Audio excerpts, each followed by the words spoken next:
Few of men around him reflected that. Though there were probably 70 of men-at-arms in his service, only a handful had accompanied them today. The men, however, were riding at a discreet distance behind them. Apparently, they hadn't been informed of the change in plans, she thought with a wry smile. It was no longer the romantic ride and midday meal in a basket that Sir Thomas had intended with her cousin. Still, Izzie had no doubt that most of the women at court, including many of the married ones, would give their eye-teeth to be in her position, and she would gladly switch positions with any one of them. The awkward silence was unbearable. But what could they talk about? They didn't have anything in common. She frowned, except for music. She wasn't surprised that he sang. What self-respecting knight in shining armor couldn't sing a chanson de geste about some chivalrous tale? Rather, she'd been surprised by the depth of his skill and the attention he'd obviously given to the study. It seemed a safe enough place to start.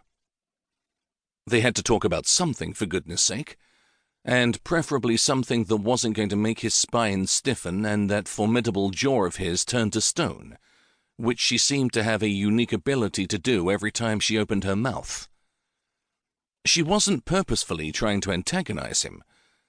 It just sort of happened. With a heavy sigh, she looked over at him. She would have blinked a few times, but from experience she knew it wouldn't dull the effect any. He really was startlingly magnificent to look at. The dark, glossy hair, the brilliant hazel eyes that sometimes looked green, and the refined, arrogantly handsome features that, were it not for the strong jaw, once broken nose, a few thin battle scars, and fiercely proud expression on his face, might have verged on prettiness. He was built rather magnificently as well, with the broad shoulders and the powerful chest and muscular arms of a man who'd probably had a sword in his hand since he could walk. But it was his mouth that undoubtedly made women lose their heads. It was pure sin with a sensual twist, when it wasn't pressed into a thin line around her, that is. Simply gorgeous, she thought to herself, in the same way that one might admire a fine jewel or decorative artwork, from afar. It certainly wasn't something she wanted for herself. Her cousin Elizabeth would have her hands full with him. From what she heard, Sir Thomas was a very popular man at court with the ladies. They loved him. It wasn't hard to see why. What's not to love? Her cousin liked to jest. He was rich, handsome, and charming, seemingly too good to be true, which in Izzie's experience meant that he likely was. Despite his surface charm and gallantry, she sensed something cold underneath, as if emotion was something Randolph might play at as well.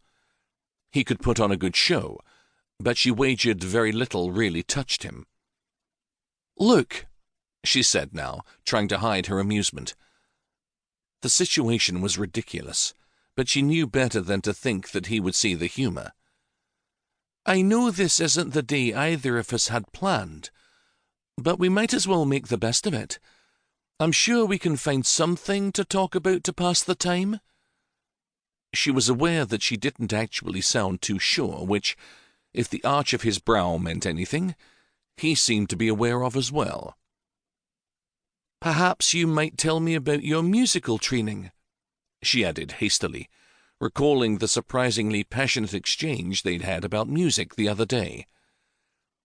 "Where did you learn to sing like that? You had the nuns spellbound yesterday."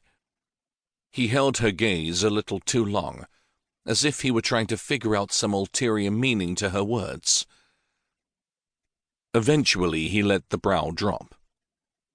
It was a bit like lowering a shield. "Only the nuns, Lady Isabel?" She tried not to flush, knowing full well that he might have caught her staring once or twice. But she was stunned, not mesmerized. There was a difference. Pretending she didn't know to what he was referring, she said, "Perhaps a few of the patients as well." she said.